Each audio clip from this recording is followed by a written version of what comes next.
हुआ कि मानपुर जनपद अध्यक्ष के खिलाफ 28/7/2025 को करीबन 17 जनपद सदस्यों ने एक नो कॉन्फिडेंस मोशन का आवेदन प्रस्तुत किया था माननीय कलेक्टर साहब के समक्ष, जिसमें नियम ये है, पंचायत राज अधिनियम की धारा 28 ये कहती है कि 2.5 वर्ष पूरा होने के बाद कोई भी सरपंच के लिए या जनपद अध्यक्ष के लिए, जिला पंचायत अध्यक्ष के लिए नो कॉन्फिडेंस मोशन ला सकता है। उसमें जनपद अध्यक्ष का नो कॉन्फिडेंस मोशन के लिए कलेक्टर को आवेदन दिया जाता है। स्वराज अधिनियम में क्लियर लिखा हुआ है।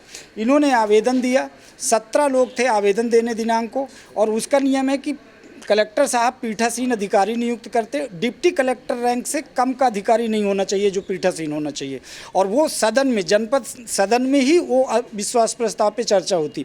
लेकिन कलेक्टर साहब के द्वारा मैनिपुलेट किया गया, सबको व्यक्तिगत नोटिस जारी किया गया, जो कि कलेक्टर साहब का प्रोविज़न में कहीं नहीं है राइट कि कलेक्टर किसी का स्टेटमेंट रिकॉर्ड करेगा नो कॉन्फिडेंस मोशन में, कहीं भी नहीं है। उसके बावजूद भी ज़बरदस्ती नोटिस दी गई।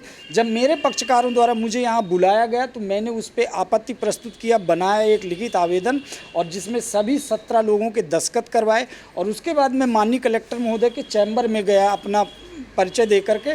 तो कलेक्टर साहब ने ये कहा कि ये चैम्बर में ये सुनवाई नहीं होगी, ये न्यायालयीन प्रकरण है, न्यायालय में सुनवाई होगी। मैं कहा सर ये न्यायालयीन प्रकरण कैसे हो गया, ये तो अविश्वास प्रस्ताव का आवेदन दिया गया था। लेकिन कहा नहीं, हम न्यायालय में सुनेंगे। हम 4 बजे तक सभी लोग वेट करते रहे यहाँ पे। 4 बजे क्या होता है कि यहाँ पे एक जनपद सदस्य का जो विपक्ष है, जो जिनके खिलाफ अविश्वास प्रस्ताव लाया गया है, वो स्वयं उपस्थित होती हैं, अपने साथ लेकर के आती हैं और अपने सामने खड़े होकर बयान रिकॉर्ड कराती हैं। और जब मैं कलेक्टर साहब से मिलने के लिए, इस पे ऑब्जेक्शन करने के लिए जाता हूँ तो 20 मिनट तक मुझे बैठाया जाता है बाहर, क्योंकि वहाँ भाजपा के जिला अध्यक्ष और बहुत सारे मंडल अध्यक्ष बैठे हुए थे। फिर 20 मिनट बाद जब मैं जाता हूँ कलेक्टर साहब से बोलता हूँ कि ऐसा हो रहा, तब आते हैं तो बोलते हैं हम बाहर कर देंगे। मैं जब अपना वकालतनामा प्रस्तुत किया और कहा कि मैं इनका पक्ष रखने के लिए खड़ा हुआ हूं, तो उन्होंने कहा कि आपको इस न्यायालय में पक्ष रखने का कोई अधिकार नहीं है, न इस केस में कोई वकील नियुक्त किया जा सकता है। जबकि मैं बता दूं, हमारा एडवोकेट एक्ट जो है वो ये कहता है किसी भी व्यक्ति के लिए अगर वो सक्षम नहीं है अपनी बात रखने के लिए तो अपना अधिवक्ता नियुक्त कर सकता है।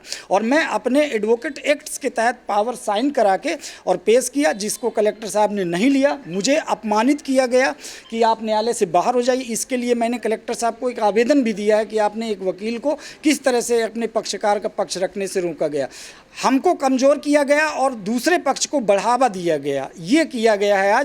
आज मुझे बहुत शर्मिंदगी महसूस हो रही है। एक अधिवक्ता के प्रोफेशन में एक कलेक्टर के द्वारा इस तरह किसी अधिवक्ता का अपमान करना कतई बर्दाश्त से बाहर है, और इसके लिए मैंने आवेदन भी दिया है और आगे भी जो कार्रवाई होगी हम करेंगे।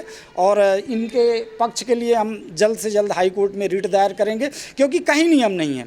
कलेक्टर साहब कहीं भी किसी का स्टेटमेंट रिकॉर्ड कर ही नहीं सकते, कोई प्रोविज़न नहीं है इसका। बिल्कुल, मैं बार काउंसिल को और चीफ सेक्रेटरी को, स्टेट को मैं कल लेटर लिखूंगा, और मैं अभी आरटीआई के थ्रू यहाँ से वीडियो रिकॉर्डिंग भी मांगूंगा कि किस तरह से एक अधिवक्ता के साथ दुर्व्यवहार किया गया। और एक चीज़ बड़ी बात मैं बता दूं, जब मैं यहाँ से निकल रहा था तो भाजपा के कुछ नेता खड़े थे, मैं देख नहीं पाया कि किसने बोला। एक ने पीछे से मेरे को बोला कि हम बम गिरा देंगे अगर हमारी बात नहीं सुनी जाएगी तो। ये स्टेटमेंट इस कलेक्ट्रेट में एक वकील के लिए एक भाजपा का नेता यूज किया है, बहुत शर्मिंदगी की बात है।